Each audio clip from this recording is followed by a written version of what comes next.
Sebagai pelayan masyarakat, kita harus siap dikritik. Kalau tidak mau dikritik, merasa selalu paling benar, tidak usah jadi pejabat. Mas Ferel, udahlah Mas Ferel, nggak usah Anda terus-menerus mengganggu Kang Deddy Mulyadi.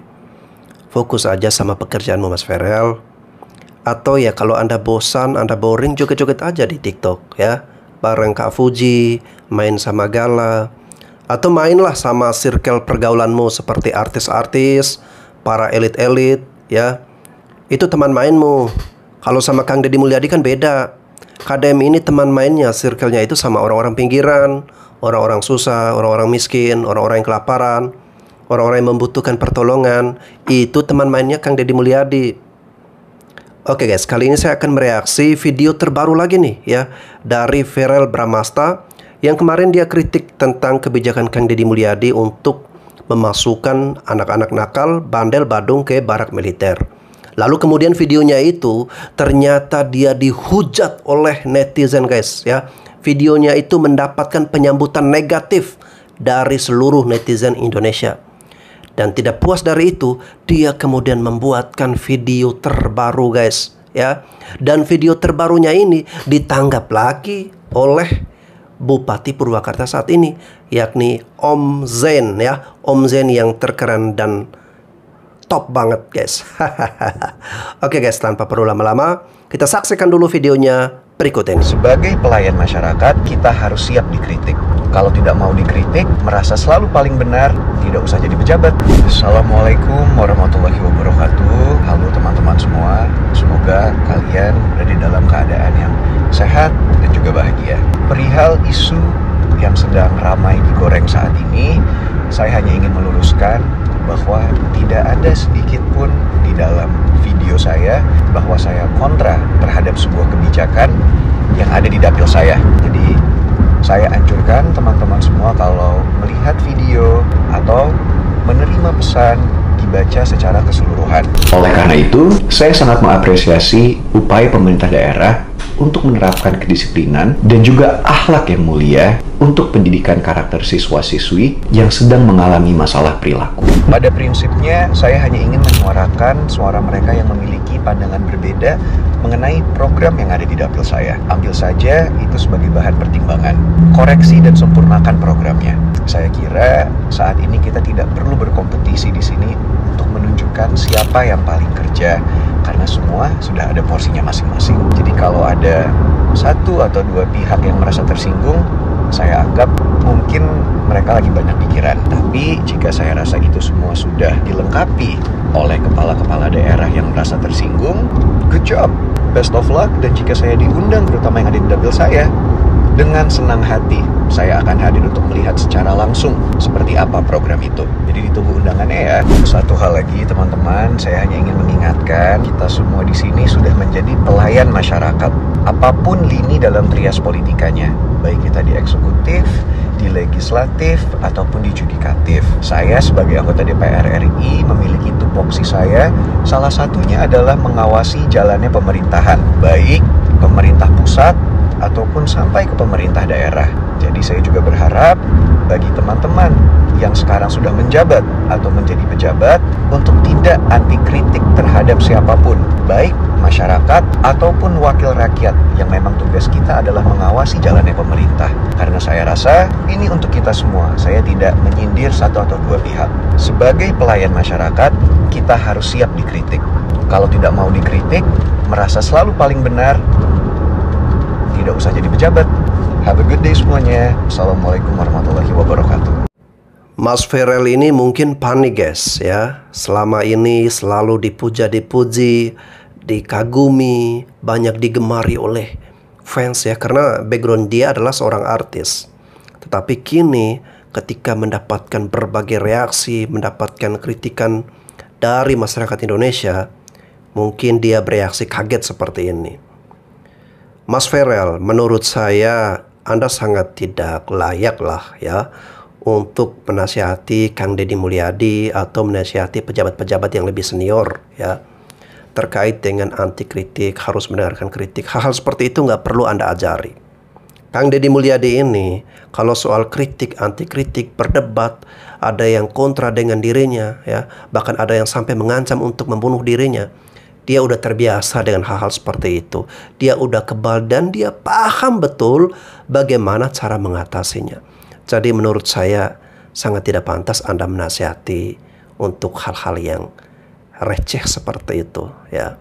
Lalu yang berikutnya, Mas Ferel, menurut saya opini yang Anda sampaikan kemarin, ya, itu opini yang gagal, pendapat yang gagal, masukan yang gagal.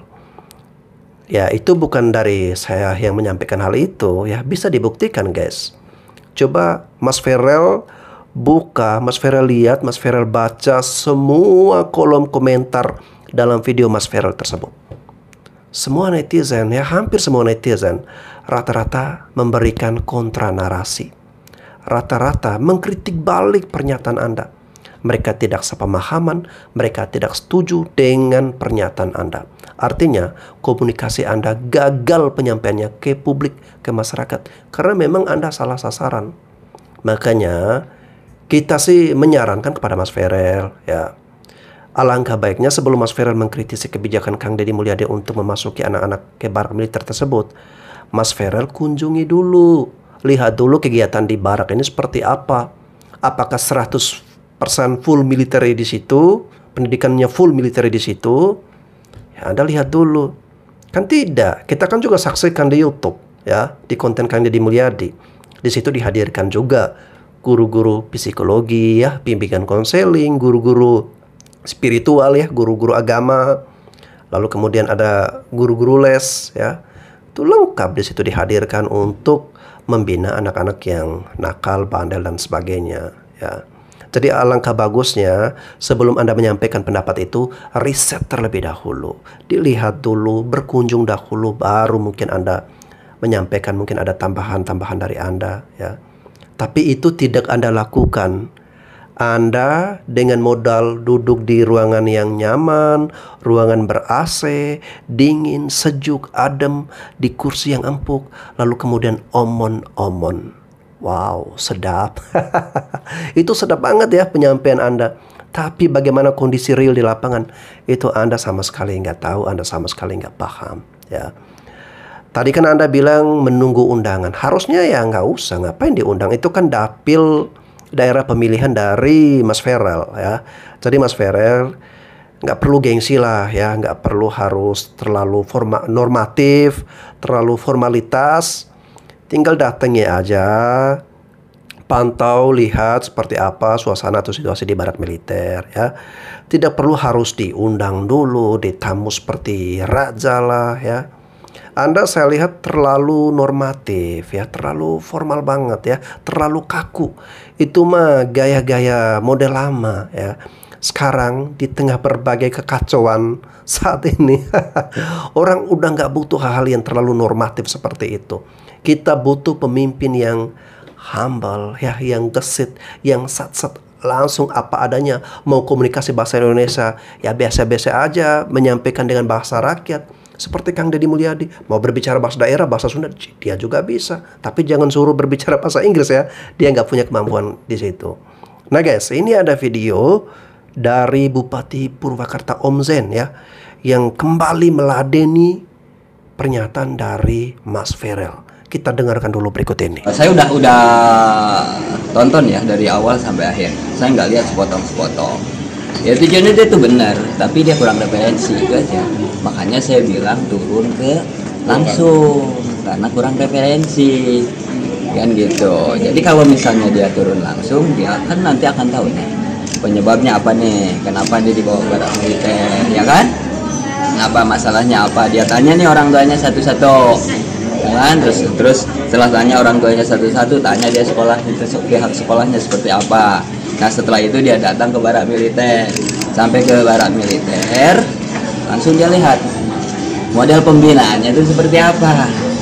Nah supaya apa? Supaya dia nggak gagal paham. Itu yang saya maksud. Jadi kalau dia nggak gagal paham, itu nanti ketika rapat di Komisi 10, regulasi yang dia tentukan itu tepat gitu loh, ngambil keputusannya, ya kan? Jadi jangan dikira saya baca itu sepotong-sepotong, enggak, saya udah simak kok dari awal. Nah, dia mengapresiasi bahwa pendidikan karakter itu bagus yang dilaksanakan. Yang kedua, nah, military approach kan, ya kan, terus yang dia bahas itu, terus dia sampaikan juga jangan sampai kemudian kalau dia kalau dia nggak turun langsung, jangan-jangan konsep pikiran military approach dia dengan pembinaan pelajar di barak militer yang kita lakukan berbeda, ya kan? Nah, karena berbeda nanti akan bikin kegaduhan. Lagi yang bikin kegaduhan itu bukan tanggapan saya, bukan. Jadi bisa jadi itu berbeda karena nggak terjun langsung. Nah, terus kemudian juga kan dari apa yang dia bahas itu kan dia merujuk pada apa itu Undang-Undang Pendidikan Nasional ya tahun 2003. Ya kan dia lupa, dia harusnya kan lihat pasal 8, pasal 9 harusnya. Ya kan? Ini harusnya lihat di situ ketika kita membahas persoalan pendidikan berkarakter. Nah, terus di situ juga disebutkan perlu keterlibatan, betul keterlibatan semua pihak. Makanya agar biar nggak gagal paham, turun langsung dilihat gitu loh. Saya lebih suka begini. Saya dari dapil Jabar 7, kebetulan itu adalah dapil saya sudah turun langsung, saya lihat. Nah, ini ada kekurangan dan ini masukannya ini. Iya kan? Untuk menangani pelajar-pelajar yang pembunuh pemilihan khusus yang dibawa ke barak militer, nah ini masukannya saya karena seharian sudah ikutin. Atau misalnya sebaliknya, saya sudah ikutin, saya sudah datang seharian di sana, saya sudah lihat model pembinaannya dan ini adalah cocok, tidak cocok karena bertentangan. Harus diganti dengan metode lain yang lebih tepat. Nah, ini metodenya, lebih suka begitu. Jadi langsung kepada permasalahan. Gitu loh. Jadi mungkin ya tujuannya juga baik, tapi referensinya kurang, jadi akhirnya jadi wacana kan? Iya. Sudah ada komunikasi lagi? Ya, belum. Ya cuman saran saya nih ke Mas Farel, ini kan dia Komisi 10. Nanti kan dia akan membahas regulasi ini kan dengan semua stakeholder. Nah, turun dulu lah sebelum dia bahas, biar nanti nggak mengambil keputusannya itu nggak salah. Gitu. Yang saya khawatirkan tuh ngambil keputusan nggak salah. Kita nggak pernah lagi kritik, kita nggak pernah lagi masukan. Bila perlu masukan sebanyak-banyaknya. Kita lagi cari model gimana penanganan masalah-masalah yang dihadapi oleh pelajar-pelajar kita. Itu loh, paham ya? Ya. Kalau mengenai masalah izin dari orang tua kan semua sebelum dimasukkan tuh sudah izin orang tua. Izin makanya. Jadi ketika bicara ada orang tua yang kemudian mengkhawatirkan terhadap pro kontra, ya kan? Ya kan? Nah, orang tua yang mana? Jadi nanyanya sama orang tua yang langsung menitip dong, bukan orang tua yang mengamati. Jadi kalau orang tua yang hanya mengamati, itu nanti akan jadi wacana, itu maksud saya. Coba kalau tanya sama orang tuanya, Bapak dipaksa nggak? Ibu dipaksa nggak? Ibu nitipin nggak? Oh, ternyata dia dipaksa. Nah, itu jadi masalah. Ya kan? Baru nanti itu menjadi salah satu hal yang harus kita tangani. Misalnya seperti itu gitu loh. Jadi jelas, bangsa kita ini butuh langsung gitu loh. Bangsa penanganan yang langsung, bukan hanya sekedar wacana gitu. Tapi kita juga maklum kalau kita juga jadi beliau, misalnya kita melihat dari kejauhan ketika ada yang ditanya tentang misalnya bagaimana tentang isu yang saat ini sedang terjadi tentang pendidikan karakter yang dilakukan oleh Purwakarta dan Jawa Barat, pasti bicaranya begitu. Ya saya setuju, tapi jangan sampai military approach ini begini kan gitu. Karena jangan sampai nanti pendidikan ini akan hanya membuat generasi yang keras, bukan generasi yang tangguh misalnya, kan jadi seolah-olah akhirnya jadi military approach itu jadi perpeloncoan gitu loh kasarnya pengertiannya. Jadi saya udah baca itu, sudah lihat. Jadi kalau misalnya ada netizen ngomong itu jangan sepotong-sepotong, saya udah baca, kalau udah baca sok tafsir dari kalimat-kalimat itu sudah tahu. Bahkan saya itu lihat ketika dia ngomong A, terus visual yang ditampilkannya saya lihat kok. Yang ditampilkan diantaranya yang dibina di Purwakarta. Tapi jadi kan kesannya yang ditampilkan di Purwakarta ini kemudian yang itu cuma physical approach gitu loh. Ya, makanya Mas turun aja lihat ke sini bareng-bareng sama Om Jen, nanti Mas lihat langsung, nanti kasih masukan yang positif kasih masukan apa perbaikan yang harus kami lakukan. Atau misalnya kalau menurut pandangan Mas juga, wah ini nggak boleh dengan cara seperti ini misalnya karena bertentangan dengan Undang-Undang Pendidikan Nasional, atau ini bertentangan dengan Perpres nomor 87 2017 misalnya, atau dengan Perda yang ada di Jawa Barat ya boleh sampaikan gitu, kasih kita alternatif model pembinaan yang lain gitu. Kita kan lagi sama-sama nih lagi cari ya. Nah, Mas Ferel, dengarkan sendiri ya tadi apa yang sudah disampaikan oleh Bupati Purwakarta Om Zen ya. Mas Ferel, Om Zen itu bukan menangkap atau mendengar sepotong-sepotong, tetapi dia udah melihat secara keseluruhan.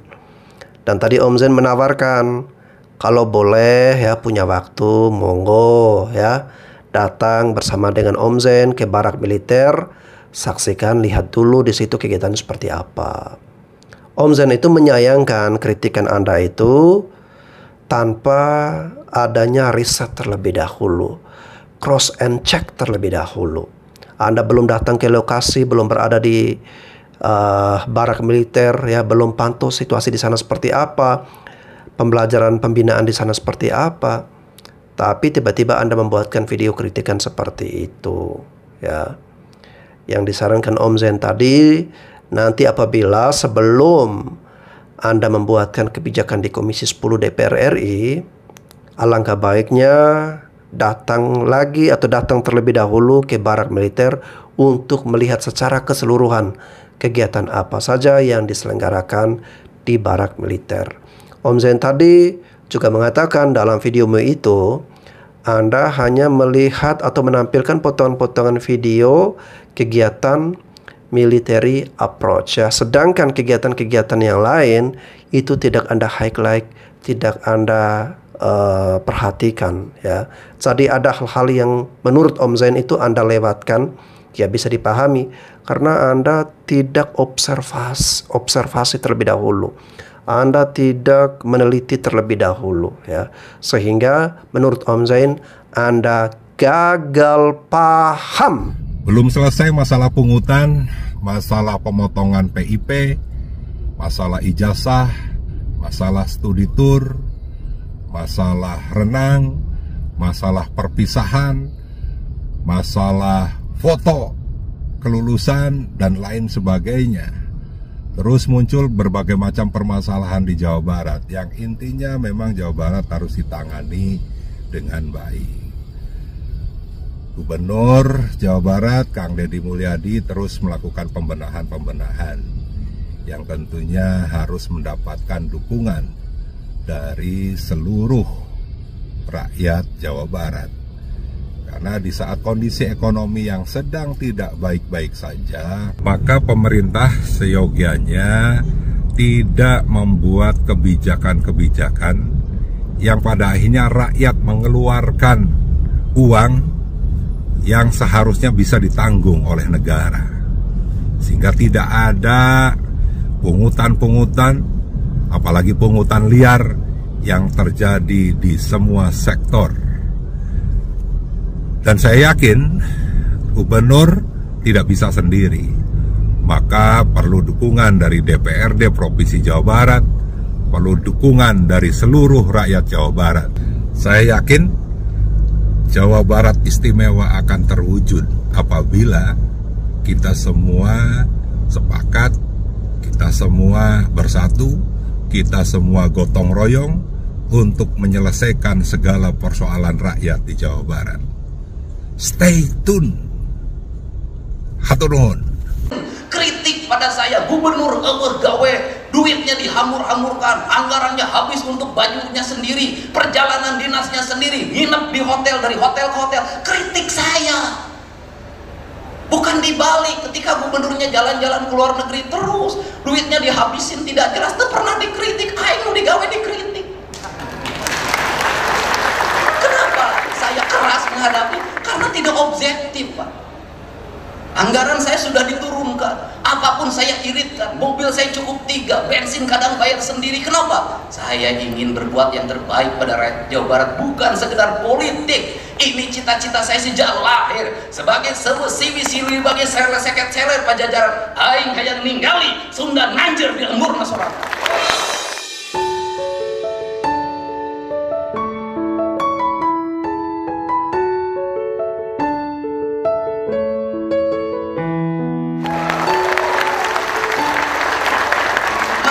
Sekda berapa kali ngomong kepada saya tidak punya rasa takut apa. Saya tidak berpikir ke depan jadi apa. Saya tidak berpikir apakah saya populer atau tidak. Saya tidak berpikir apakah saya punya elektoral atau tidak. Tidak penting bagi saya. Bahkan saya tidak berpikir tentang keselamatan nyawa saya. Saya hanya berpikir sebagai titah prajurit Siliwangi, saya ingin memperlihatkan di tanah Sunda ada pemimpin yang membela kepentingan rakyat. Jadi ideologi. Karena ideologi saya tidak takut. Kenapa? Karena ini harus kita lakukan. Perubahan harus kita lakukan lama. Kita ini habis pada seminar, pada perencanaan, pada kajian. Silahkan dicek di Provinsi Jawa Barat dalam 5 tahun sabar ribu kajian. Bahwa gak. Silahkan di kabupaten kota ada berapa ribu perencanaan. Karena di pemerintahan ini ada proyek perencanaan. Proyek perencanaan. Perencanaannya ayat duitnya serapret nama Allah. Ini penting. Negeri ini memerlukan seperti ini hari ini. Nah, untuk itu apa yang kita mimpikan? Ya, yang kita mimpikan di ajaran Siliwangi itu go green itu simbiosis mutualisme itu. Di negara Siliwangi itu ya sungai harus bersih. Kalau sungai harus bersih judulnya juga cai. Kalau sungai harus bersih sebenarnya teologinya itu harus melahirkan tata bangunan. Tata bangunannya harusnya lahirkan IMB. Kalau dulu, nah harusnya rumah itu menghadap sungai, bukan membelakangi sungai. Nah hari ini ya saya bongkar. Kenapa? Karena sungai tidak terlihat, sawah tidak terlihat. Seluruh Jawa Barat jalan rayanya dipenuhi oleh warung. Saya nanya Pak Wali Kota, Pak Gubernur, saya mau beresin BBWS. Itu warung-warungnya. Bapak nggak berani nertibin? Dari dulu Pak. Ya saya tahu dari dulu. Saya nanya Bapak berani nertibin nggak? Dia mengatakan tidak berani. Ayo wali kota wete wani komo lurah. Ini fakta. Nah kalau seperti itu apakah saya akan membiarkan? Tidak. Saya akan datengin Pak, saya akan diajak bicara. Kita kembali pada hak dan kewajiban. Itu milik negara. Kembalikan hak negara pada negaranya. Kenapa? Negara untuk kepentingan rakyat, bukan untuk kepentingan perorangan. Di Indonesia itu, di Sunda itu harus dimulai dengan berani. Kenapa? Kalau tidak mulai, orang Sunda mah turut munding. Orang Cirebon juga sama, ada Sunda kene. Cuma ada 3 variabel kebudayaan di Cirebon. Ada Sunda Cirebon, ada Sunda asalnya dari Priangan, kemudian ada Jawanya Jawa Cirebonan yang dipengaruhi oleh kebudayaan dari Jawa Tengah. Saya paham itu. Nah, kenapa turut munding? Loh, orang Sunda itu kalau sudah dimulai deg beres, Pak. Nanti juga ngomong kabeh cek aing. Nanti ada teman kita yang sahabat kita nanti ngomong, kita teh kebetulan aing, wanion, diajar silatna di aing, orang Sunda. Kemudian orang Sunda tuh begitu karakternya, tuh turut mending nanti rame, dan itu bisa. Dan hari ini ketika mulai siapa yang melakukan pembelaan terhadap kebijakan Provinsi Jawa Barat, kebijakan kabupaten kota yang beri pada rakyat, Pak. Melakukan pembelaannya pada apa? Dengan memberikan komentar dukungan melalui jejaring sosial.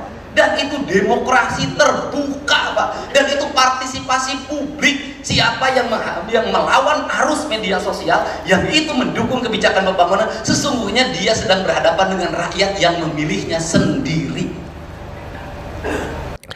Keren loh guys ya, saya sampai merinding mendengarkan pidato yang sangat luar biasa, begitu kaya makna apa yang disampaikan oleh Gubernur Jawa Barat Kang Deddy Mulyadi ya.